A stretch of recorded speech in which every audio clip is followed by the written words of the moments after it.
This is the Cerbone theory, episode 4. So we got a couple of new developments going on. While we're still in these early stages of quarantine or back to normalcy, getting out of quarantine. Nick, do you want to talk about what we've been doing? About fitness wise? Yes. Yeah. All right, so we started training for the Burpee thing, and one of our friends texted me and asked if I wanted to do a challenge with him.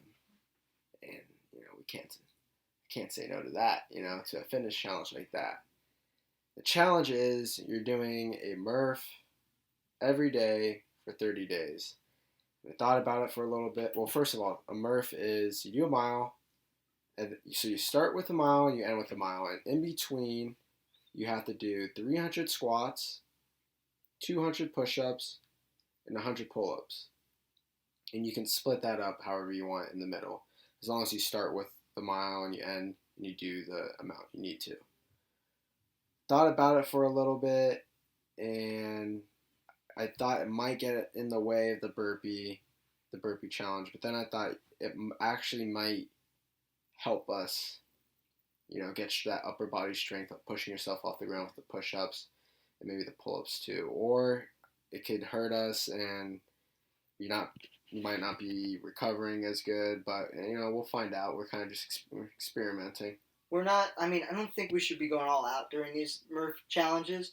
But I think yesterday I kind of went hard because it was my first day. Yeah, just to see where you're at. Yeah, just to see what I could do, and I got it done in around 40 minutes. We're doing the no vest one, but I think our buddy, I think we'll keep his name disclosed for now. We might release it later, but yeah, we definitely when it's over, we'll have him on. Maybe if he wants to come on before too. Definitely talk about it. But he's a good friend of ours, longtime friend of Nicholas's and me as well. And it was kind of cool that he wanted to do this with you, and then I jumped in. Yeah. And it's good to have friends like this. You because they kind of hold you accountable, especially when you start. Yeah. If maybe one day, especially when we're doing these burpees, maybe one day I don't feel like doing it, but then you're feeling a little better, and you're I see you're still doing it. And I'm like, I got to keep going. Yeah. Even if you're dragging along, you don't have to go full on, just 100%. But, if you have to just go through the motions of the workout, then that's fine, too. Don't have to push yourself to a breaking point, Yeah, and I feel like we kind of did the same thing when we were training for the 50-miler. Yeah, I was still going to the gym, lifting weights and stuff. You were still going to Top Dog. It was all... And not only that, but just how we were holding each other accountable. Because I remember right after New Year's, because the race was at the end of January, right after New Year's, we texted each other every day because we had a plan. Oh, yeah. And after we did whatever we needed to do for that day, we made sure each of us did it. I would text Giovanni and be like, I just did the 5-miler, and Giovanni would be like, yeah, I'm going to do it a little bit later. Then he'll text me when he finishes it. We'd send little check marks, the emoji check marks, to make sure that we got it done. But because everything was getting so close to the end date, and we were just, we wanted to make sure we were ready, and by being ready, we needed to follow this training plan because it was the only thing that we knew what to do. That was the guideline for the whole thing. Mm-hmm. So, that was the best of our knowledge that was going to give us the ability to do this, and I think it turned out pretty well. Yeah, and so far from these Murphs, the hardest thing is those pull-ups, man. Yeah, no, that takes the longest for sure. Yeah, because you can crank out. You could, even what our friend was saying the other day, you can crank out, you can just push out those last couple push-ups and stuff like that. And it is 200 push-ups, but you can kind of space that out within the hour or however long you're doing it. And the pull-ups too. You get to a point where you're dealing with your whole body weight. So you can only do that so many times consecutively until you're just one, and then you're just going up. Yeah, eventually you're just doing one at a time. Yeah. I found I was trying to do 10s the other day. For the first couple sets I was doing a little bit more, but I was doing it in sets of 5 or 10. But yeah. I've never been good at the pull-ups though for some reason. Maybe when I was a kid in elementary school when we used to do the physical fitness things and you get the little badge. I could maybe do 15 in a row. It's still pretty good, yeah. But now, man, maybe it's just because I just don't do it as often, or I don't know, but it's hard, man. I maybe like if I'm on like a fresh day when I'm feeling good, I might be able to crank out 7 in a row. Okay. Well, obviously, like I never stopped doing pull-ups. I always kept like I took the Iron Gym bar, the ones that like hang over the ones that hang over the door frame, and people get kind of sketched out with those, but A little sketchy. but they do come off the wall sometimes. You just gotta not be doing those CrossFit pull-ups where you're like flinging your whole body. Oh yeah. Yeah, you have to do them right, or else it's gonna come off the door hinge. But I never stopped doing those.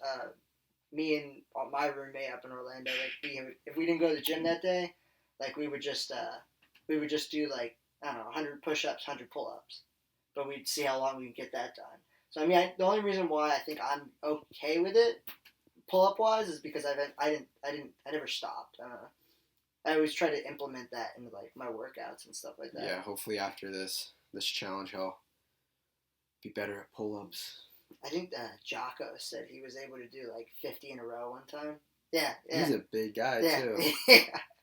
Yeah, he's nuts. Oh my god! Imagine you could do 50 pull. I think the most I ever did was like 30 in a row, which is decent. I mean, there's a lot. Obviously, that's good. Yeah. That's really good. Obviously, there's people out there that can do more, and I saw this one guy was doing one arm. I was on YouTube. I went down a rabbit hole, and I saw this one guy do muscle ups, one arm muscle ups. Yeah, one arm muscle ups. It was insane. It was the craziest thing, and he did like 7 in a row. I was like, okay, this guy's on another level. He's on another level. No, it's just I feel like there's something good about being able to do these like calisthenics, being able to control your own body weight. Mm-hmm. Yeah. It's got to be good for you. Yeah. And I mean, obviously, people like that, I think they probably start. I don't think every one of them probably had like this genetic, natural ability to do pull-ups, but I think they probably developed like at a low rep amount, and then they just gradually over time never stopped. And you're not going to see results in the first day. You're not going to see results in the first week. You're not going to see. I mean, you might see a little bit results in the first like month, but I mean, at months, if you keep at it, you're definitely going to see the growth for sure. No, I really hope. I feel like if you're good at the Murph challenge, like you're pretty fit all around. Yeah, legs, upper body, and some stamina, endurance for the miles and stuff like that. So we'll see. I mean, even the fact that we're able to get through it without just destroying ourselves and able to keep. I think that shows that we're pretty fit too. Yeah. I mean, or we have a certain level of like fitness. We're able to keep up with that. Yeah, honestly, I think the hardest part is just trying to go through the soreness. Yeah. Like I'm pretty the past 2 days my lats have been pretty sore, but I mean I roll them out and that helps tremendously. But you're still going into the pull-up sore from the day before. Maybe after like day 10, like it'll ease up a little bit, but we'll see. I think so. I think your body by the end of the week will probably be getting. I mean, there's another like spiral maybe halfway through too. But I mean, I feel like your body's going to kind of get used to it. Yeah, I feel like it's maybe like the first 10 days. I feel like the first 10 days are going to be just physically demanding, exhausting, and then once you get to like maybe like day 15, it's just mentally demanding. We're like, oh, I gotta do this again. Like, come on. You don't want to show up, but I mean that's the whole thing. You show up. Yeah. You're gonna do it anyway. You're gonna feel good. Yeah. You're gonna feel good. But, I mean, we're gonna see if we can get to. I'm 2 days behind, so I'll just do another 2 days on top of what you guys were doing. But you guys are in this would be day number 4 for you. Yeah.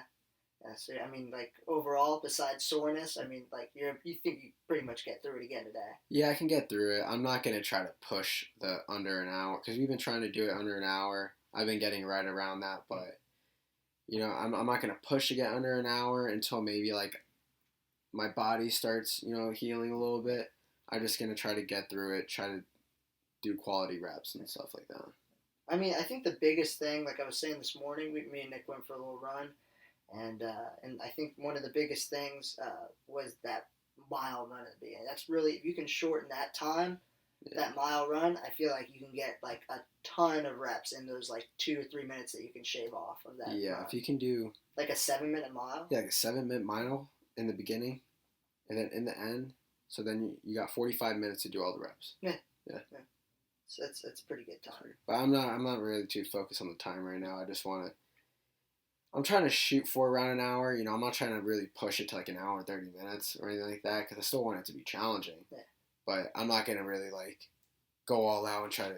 I mean, obviously it was your first day and you went all out, and I kind of went like that the first day too. But then like these next like 10 days, I'm just gonna kind of like see how it goes. You have to. I mean, I think that's gonna come naturally too. Yeah. The more you do it, the more time you're just gonna be like, oh, I shaved off Mm-hmm. this amount of time, and I really wasn't even trying. You know. Yeah. I could. Yeah. I think by the end of the 30 days, it's gonna be a different story. For sure. Like anything you train for. Yeah. You put in the work, obviously you're going to progressively get better and better and better. And you might have those hump days where it's like, for some strange reason, you did worse than you did before. But yeah, because I was feeling a little low energy yesterday. Mm-hmm. I don't know why, but we'll see. It might be different. And, might be different. You're telling me like those anybody who's like a big, I don't know, like doing a lot of endurance challenges like these and stuff like that. I'd say like the best snack to have is those clementines. You get a bag of those cuties and throw that in the fridge. They have to be cold though. Yeah, that's a game changer. Oh. It's a big difference. It's just so refreshing. So good, so refreshing. Yeah, you get that sweetness. You get that cold that kind of refreshes you again. Mm-hmm. But yeah, they had that in the race, and that was a lifesaver for us. Oh yeah. So we also I sort of took the plan from our 50 miler.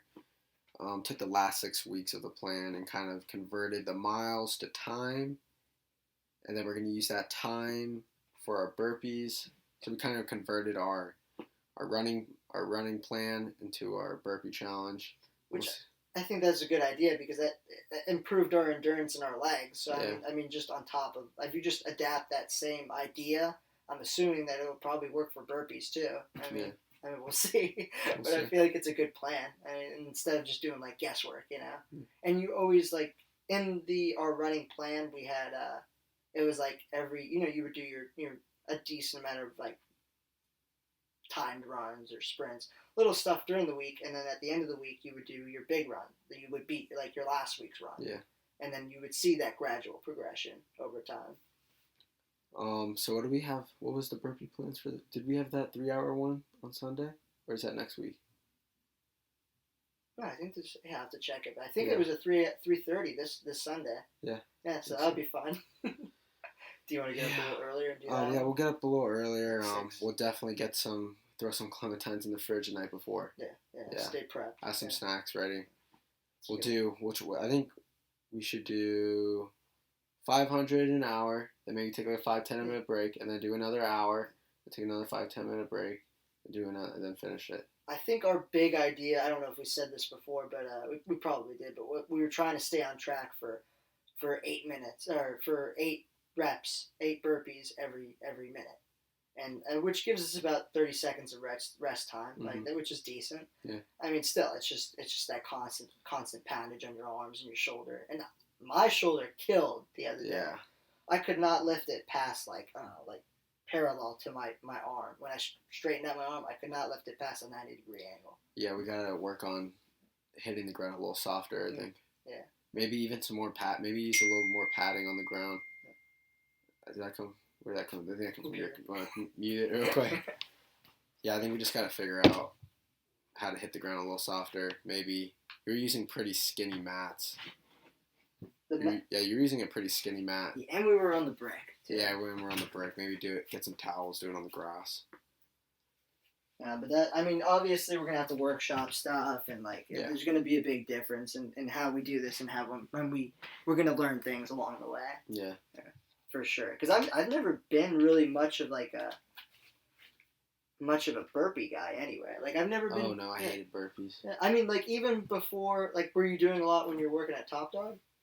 Like that type of stuff. There were a lot of burpees incorporated in it, but I always dreaded it. I never was like excited to do burpees or anything like that. I just feel like it's one of those things that everyone hates. Yeah. You know? Yeah.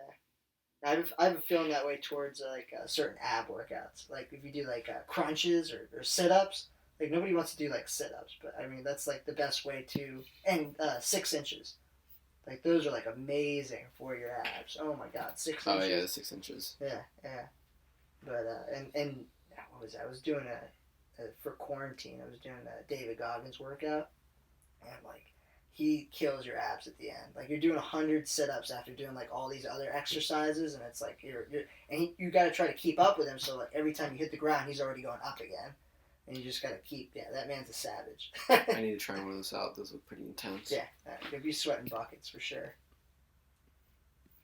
But and then what else are we doing? Today we're doing I'm doing my round of round 2 of Murphs. I'm not going to go too hard. I mean, I'm still recovering from yesterday, but I mean, I'll try to shoot for under an hour. I think our buddy he was feeling a little sore yesterday, but he said he felt like he was doing it faster yesterday, even though it was our third day. He's definitely improved from the first day. Yeah. And I mean, we'll let him tell his story when he comes on. Yeah. He's just genuinely in good shape. Yeah, he's good shape, strong kid. Yeah. Very athletic kid. He went on that 6-mile run with you. Yeah, he came on the 6-mile run. And then we'll talk about that with him later. But yeah, he didn't do too bad. Kept a good pace. But anywho, what else is going on? Let's see. Check out the notes. Oh, in the future, we're probably going to want to go. We're probably going to, if anybody's interested in like a future episode, we might be doing something on just the equipment and what we prepared for ultra marathons. If anybody's interested in doing something like that, kind of giving tips, because we went in this blind, and I think it would really help if somebody like this was kind of giving like those kind of tips to us. What to have, what to expect, what to just in general, like if you're thinking about doing even a marathon, I feel like this is good to know this kind of stuff, like what kind of shoes to have, your eating tips, how much you should be eating. But yeah, we're probably going to go over that in a future episode. I wanted to talk a little bit about Zach Bitters and his diet and regimen, and going back over to I think we talked about this before, but I think he does a podcast with Sean Baker, a guy who where I learned the carnivore diet from. And he's if anybody doesn't know who Zach Bitters is, he's an elite ultramarathon runner, elite. Hey, did he break the record for 100-mile race? Yes. He did it in less time than we ran our 50. He ran 100 miles before we were done with 50. How fast did he do it? I want to say he was sticking to like a 10-minute mile the whole time, but and he was barely stopping. Like he was eating and running, but he was still doing. That's crazy. Yeah. And that guy was on mostly a carnivore diet. I think he had like some veggies here and there, but he was pretty much all meat. Is what he was saying, and he doesn't advocate. He doesn't say he preaches for the carnivore diet, like he'll advocate it.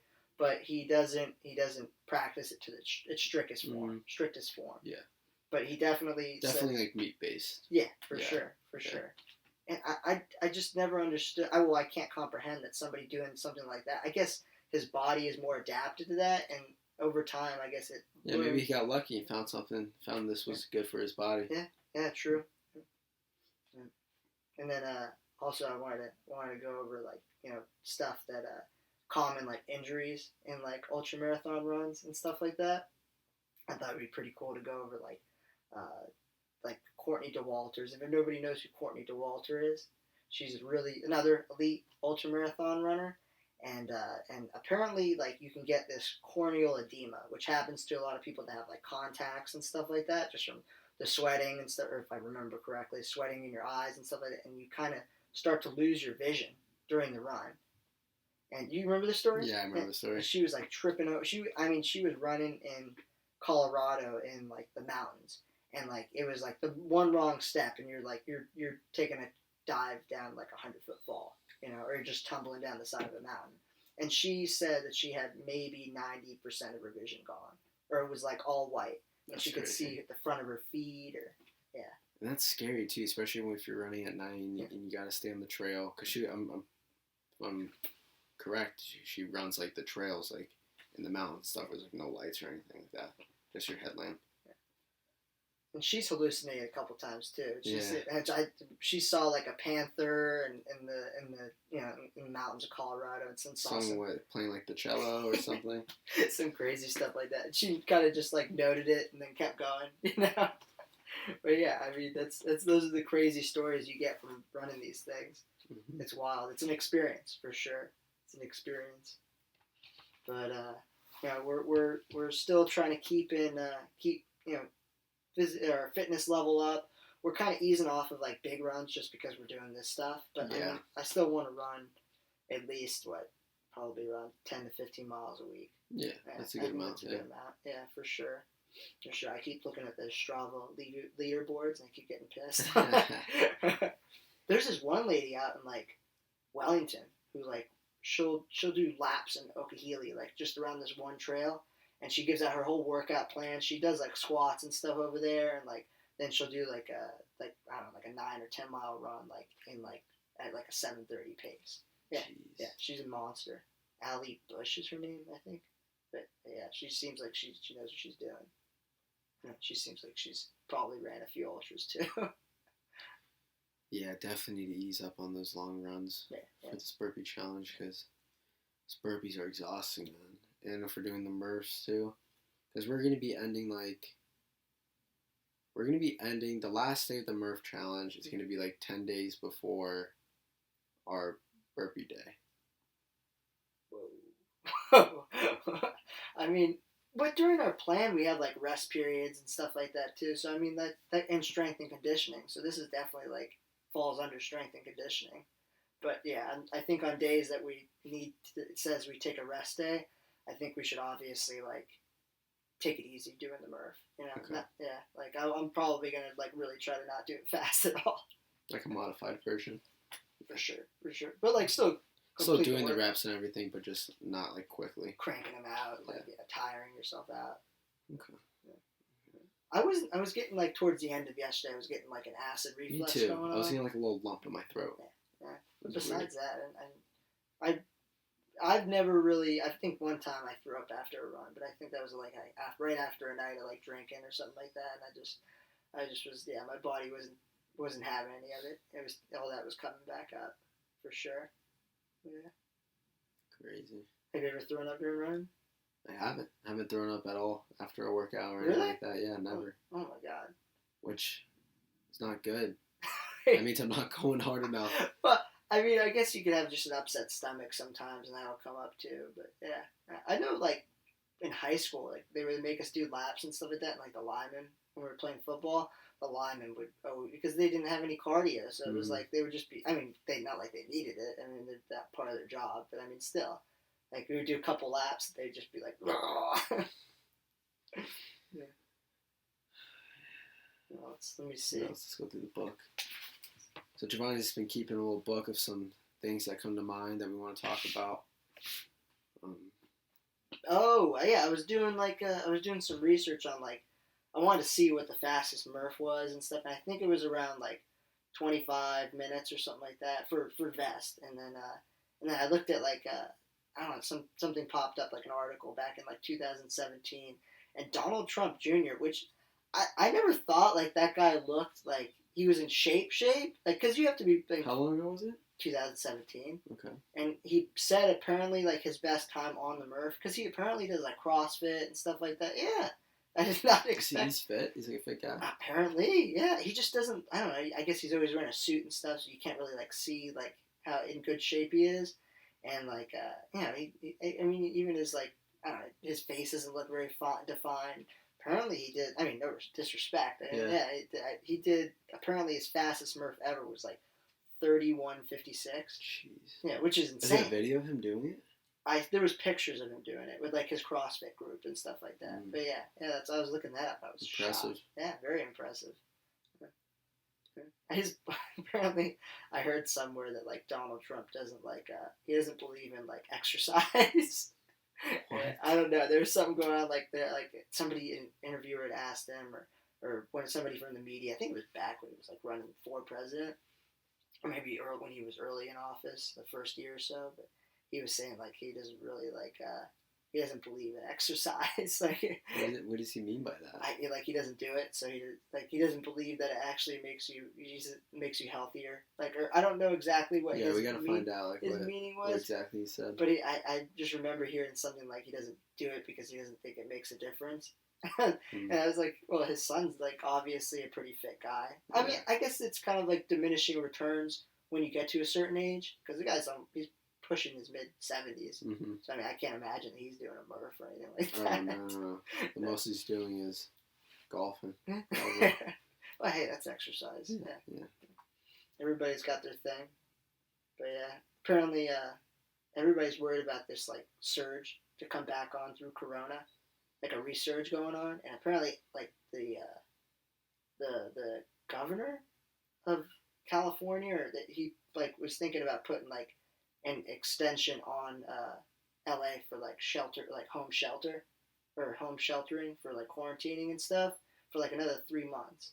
Did he make that for sure yet, or he was just talking about it? I think they were just talking about it, but I think that's what they're pushing for. 3 months. Yeah, and that's LA. You know, I mean they got hit pretty bad. What's New York doing?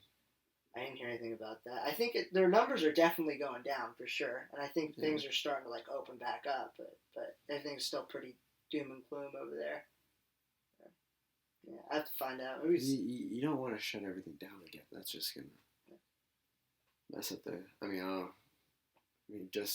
I just feel like it's gonna mess up the like maybe what they should do is you're going through the phases because there's 3 phases. Yeah. Let's say you're on the 3rd phase, and you see the numbers like rising again. Then maybe you back to phase 2. Yeah, you pull back. And they're still going up. Go back to phase 1. And then, okay, they start going down again. Okay, try it again. Go back to phase 2 until we get it right, maybe. Well, people were saying, like, what Sweden, I think it was Sweden, that did, like, basically a herd, what are they called? It's called herd shifting or herd, I don't know, where basically you just let the virus run its course. I'll have to look up the term again, but you let the virus run its course. So they didn't close anything down? For the majority, Sweden was like, besides like old people and like with their old people and like children, like really young kids, or anybody with a compromised immune system, everybody else was doing their own thing. Mm. Yeah, it was like, and then I mean, I think their percentages were around the same rate as ours, which I don't know. I feel like that's kind of because we basically shut down the government and the United States in general, and like I can't imagine that had the same results as back in Sweden when they were just carrying on basically about their regular day. Yeah. Mm-hmm. Yeah. And then like even like what I was telling you this morning, like apparently the average, and well this is against actually the quarantining, evidence towards if quarantining helped or not, but like the average age of people dying from COVID was more than the average age of people dying from natural causes, which I think is around the age of like 81 or something like that. Yeah, so it ends up being like people that have gone past that average age end up dying of COVID. Well, because they're probably their immune system is older and a little bit weaker than so maybe so it's almost like a coincidence. Well, it's just evidence against toward, because I mean this is all again, everybody doesn't like, you're kind of just back in like, because nobody has any real substantial, we're always learning new things about this virus, so it's like it's kind of like we're back on guesswork, like we're back on like how they did it back in the medieval times, where like there's no vaccine, there's no cure for it, there's kind of everybody's just kind of like keeping away from other people, like the Black Plague or something like that. Yeah, I haven't really been keeping up like the news for a while. Like I think maybe like the first week, or when it started happening, when I was still up in Tallahassee before I came home, when I was still at the country club. Like I was just watching the news, but like trying to keep up with it, and like I don't really care anymore. Yeah, it's all the same. Like I'll ask, like every once in a while, I'll just ask mom or dad, be like, hey, like what's going on? A lot of it is negative too. You can't get. I mean, it's so depressing to turn on the TV every time and be like, you see, like, oh, I mean, even though the numbers are dropping, like it's depressing to see this giant group of people of the population of the United States going because of this virus, and then you go back and forth. Well, is it worth it? Should we take a chance for the economy? I mean, let the young people or healthy people live their lives, and I mean, I don't know. You basically have everybody that's either go for it, and everybody's like, no, wait, keep waiting, and it's like nobody really has a correct answer. Everybody's trying their best. And then they were saying about the ventilators. You heard about that, right? I think you were telling me about it earlier this morning. The ventilators, like I was watching a podcast and they had on someone that had COVID and he got through it and pretty healthy guy, played football in college. And, he doesn't drink, doesn't smoke, and he basically was saying that like he wouldn't wish this upon anybody. He was at the death's door. He couldn't breathe. Had to be taken out from his house because he was just having these crazy migraines. It was like he said the worst headache you ever had times 100. That's what he said. And it was like, and his kids are watching him. And this is somebody who's generally healthy guy, you know. So it's just a weird virus, man. It gets people. But they were saying the ventilators was he was going to be put on a ventilator at his worst time with the virus, and the doctor wouldn't do it because he believed that if you put this guy on a ventilator, and they have to put you out, you're not conscious for this, and they basically the ventilator is just doing your breathing for you. And so basically, the doctor was saying, like, if you put him on a ventilator, you're not going to give his body the ability to work for itself. And it's just going to be like, well, I need to shut down then. And as soon as you take them off that ventilator, they're not going to keep breathing on their own. Yeah, it's risky. Yeah. Very risky. Crazy, man. Crazy. Crazy times. Strange times. Strange times. What do you got going on for the rest of the day? Besides Murph, 6 besides o'clock. the Murph, probably. I do the lawn. I do the lawn on Thursdays. Looks good for the weekend. Looks like it's going to rain. Well, you said like at the 8 o'clock it was supposed to get pretty bad. Yeah, so maybe get the lawn done a little early. Maybe start the Murphs a little bit earlier. Okay. That sounds good. What time is it?